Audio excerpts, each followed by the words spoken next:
Аз жаргал гэж яг юу вэ? Аз жаргалыг хүн бүр хүсдэгч хаанаас яаж олох вэ? Тэр бүр мэддэггүй. Тэгвэл аз жаргал бол гэдэг радио нэвтрүүлэг танд аз жаргалыг нээж олох 40 нууцыг дэлгэж байна.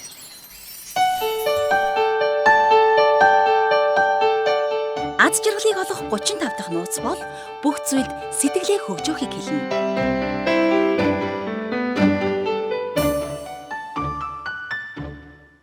Та гудамжинд яваа хүмүүсийг нэг сайн ажиглаад үзээрэй. Ууралсан бухимдсан, духан дээрээ хөмсгөө атруулсан хүмүүс дийлэнх нь байдаг. Энэ сонголтыг бид өөрсдөө л хийдэг. Тэгвэл ууртай, уцаартай байдлаа хэн нэгэн тохолгүйгээр яг одоо та зүв зүйлээр сэтгэлээ хөгжөөх гээд оролдоод үзвэл ямар байна? Аз жаргал бол нэвтрүүлэг. Энэ нууцыг тантай хамт яг одоо задлая.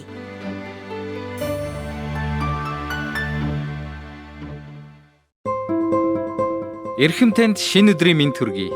Би аз жаргал бол нэвтрүүлгийн зохиогч Бадамдорж байна.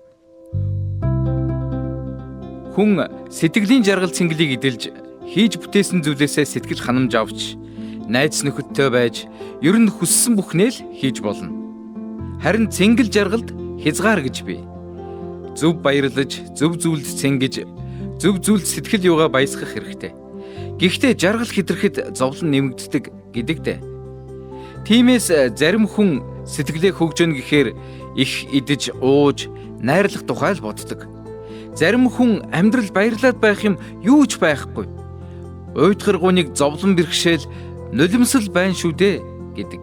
Энэ хоёр туйлын аль нэг рүү та хазайлгүй зөв зүйлд баярлаж сэтгэл юугаа хөгжөхөд та суралцах ёстой. Энд л аз жаргалын нэгэн нууц оршиж байгаа юм шүү дээ.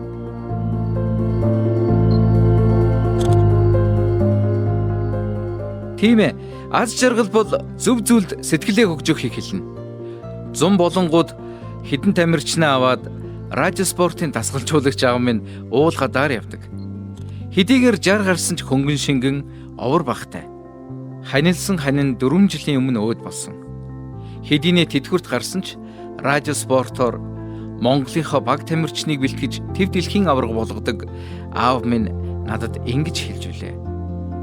Аав нь зун уул хадаар явдаг тулдаа л эрүүл сарвал байгаа юм. Аав нь дахиад 30 жил амьдрнаа гэж. Миний аав өндөр өртгөр аз жаргалтай болох гэж оролдсонгүй. Харин хийж бүтээж, бусдад сурсан мэдснээ өвлүүлж, байгаль хангаан сайхныг биширж явахдаа л сэтгэлээ зөв зүйлд хөгжөөхийг сурчээ. Энэ бол аз жаргалын нэгэн нууц юм. Бас нэгэн уран бүтээлч найз минь надад ингэж хэлж байсныг санаж байна. Тэрээр би төгөлдөр хуурынхаа ард суухдаа хорвоогоос тасарч хөгжмийн гайхалтай ертөнцид умбадаг. Хөгжмийн яруухан аялгау, түргэн сүрдэм хэмнэл, тэгээд намуухан дүлгөөн урсах их мөрөн шиг хүчрхэг мэдрэмж намайг аз жаргалтай болгодог гэж билээ. Амьдралаас сайн сайхныг олж хараад жижигхэн зүйлээс ч сэтгэлийн цэнгэлийг эдэлж чадна гэдэг аз жаргал. Зун цагт бяцхан хүүхдүүдийн бужигнолтон тоглох инээч хөхрөлтг нь хүүхэд залуусын орон болсон Монголд бол энгийн л нэг үзэгдэл. Харин Японд бол өөр гин шүү. Тэнд гэрийнхээ гадаа тоглож байгаа хүүхдүүдийн дүр зураг их ховрог гин. Ямар сайндаа л Японоос ирсэн жуулчид хүүхэд багчуудын тэр чимээ, баяр хөөргийг хараад бүр атаархдаг гин. Тэд хүний амьдралын төвөг багтай, энгийн атлаа, жаргалтай, эрх чөлөөтэй дүр зургийг инхүү харахтаа жаахан ч гэсэн баяр цэнгэлийг эдэлдэг бизээ.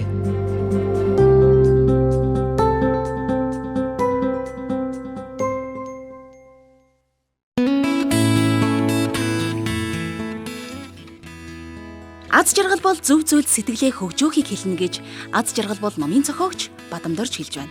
Нэвтрүүлгийн зохиогчийн хэлснээр та зөв зүйлд төвлөрч, зөв зүйлээс аз жаргалыг өөртөө болоод бусдад бэлгэлээрэй. Хүн юуг онцлно? Түүгээрээ л хорвоог дүгндэг болохоор өнөөдөр та амьдралын сайн сайханд бодол санаагаа төвлөрүүлж, сэтгэл юугаа аз жаргалаар дүүргээрэй. Сонсогчдаа аз жаргал бол нэвтрүүлгийг сонсож байна. Дараагийн дугаар хүртэл өнөөдөр сонссон аз жаргалын зарчмаа амьдралдаа хэрэгжүүлээд үзээрэй. Танд аз жаргал хүсье. Аз жаргалын зурвасыг танд хүргэсэн Бадамдорж, найруулагч Ламажов, редактор Баясгалан. Аз жаргал бол нэвтрүүлгийг Гэр бүлийн радиод бүтээг.